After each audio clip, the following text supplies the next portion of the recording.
South ఇండియాలోనే అతి తక్కువ ధరలకే రత్నాలందించే ఏకైక సంస్థ 6JVR. ఈసారి ఎన్నికల్లో స్టేట్ వైడ్ ఫిగర్ గా ఎదిగిన నేత పిఠాపురం వర్మ. ఆయన పొలిటికల్ ఎంట్రీ 2009లో జరిగింది. ఆయన తన రాజకీయ జీవితాన్ని పిఠాపురానికే అంకితం చేసి అక్కడి నుంచే అంతా అనుకున్నవారు. 2014లో ఇండిపెండెంట్ గా అత్యధిక మెజారిటీతో గెలిచి టీడీపీ అధినాయకత్వం దృష్టిలో పడిన వర్మకు ఆనాడే మంత్రి పదవి దక్కాలి. కానీ ఉమ్మడి తూర్పుగోదావరి జిల్లాలో రాజకీయ సమీకరణాల్లో భాగంగా బీసీలకు కాపులకు కేబినెట్లో నాడు బాబు స్థానం కల్పించారు. ఇక 2019లో వర్మకు మరోసారి టికెట్ దక్కిన ఓటమి పాలయ్యారు. 2024కి గ్రౌండ్ ప్రిపేర్ చేసుకొని వచ్చిన ఆయన వైసీపీ నుంచి ఎవరినైనా ఓడిస్తాను అని చెప్పేశారు. అలాంటి టైంలోనే జనసేన అధినేత పవన్ కళ్యాణ్ పిఠాపురాన్ని ఎంచుకున్నారు. దాంతో వర్మ వర్గం బేజారు అయింది. అయితే చంద్రబాబు నచ్చజెప్పారు, వర్మకు కీలక హామీ ఇచ్చారు అని ప్రచారం జరిగింది. అంతేకాదు, కాకినాడ పిఠాపురంలలో జరిగిన ఎన్నికల ప్రచారంలో చంద్రబాబు వర్మకు టీడీపీ కూటమి ప్రభుత్వంలో సముచితమైన స్థానం కల్పిస్తానని చెప్పారు.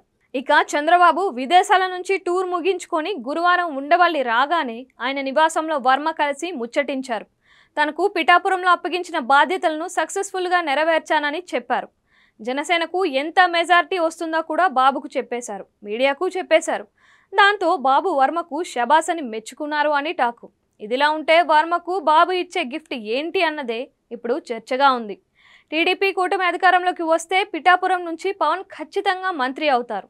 ఆయన కనుసన్నల్లోనే గోదావరి జిల్లా రాజకీయం అంతా సాగుతోంది. పవన్ బిగ్ ఫిగర్, పైగా ఆయన ఒక పార్టీ ప్రెసిడెంట్. ఆయనతో పోటీ పడి నిలబడడం చాలా కష్టం. మరి వర్మకు ఏం గిఫ్ట్ ఇస్తారు అంటే అర్జెంటుగా ఎమ్మెల్సీ పదవి అయితే ఇవ్వవచ్చు.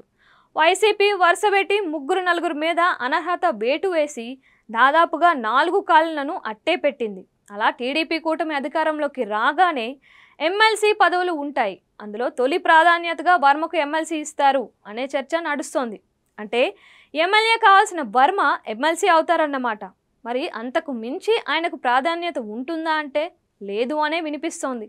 వర్మ విషయానికి వస్తే పిఠాపురంలో స్థానికంగా తన నాయకత్వంలోనే రాజకీయం మొత్తం సాగాలని అనుకుంటారు. అయితే జనసేన వేరే పార్టీ. పవన్ గెలిచిన తరువాత ఆయన మంత్రిగా ఉంటూ పార్టీ అధినేతగా బిజీగా ఉండే నేపథ్యంలో తన తరపున నియోజకవర్గం చూసే బాధ్యతలను తన సోదరుడు నాగబాబుకు అప్పగిస్తారు అని జనసేన వర్గాలు చెప్తున్నాయి. అలా నాగబాబుకు పిఠాపురం ఇన్ఛార్జి హోదా కల్పిస్తారు అని వినపడుతోంది. జన సైనికులు కూడా అదే కోరుకుంటున్నారు అని అంటున్నారు.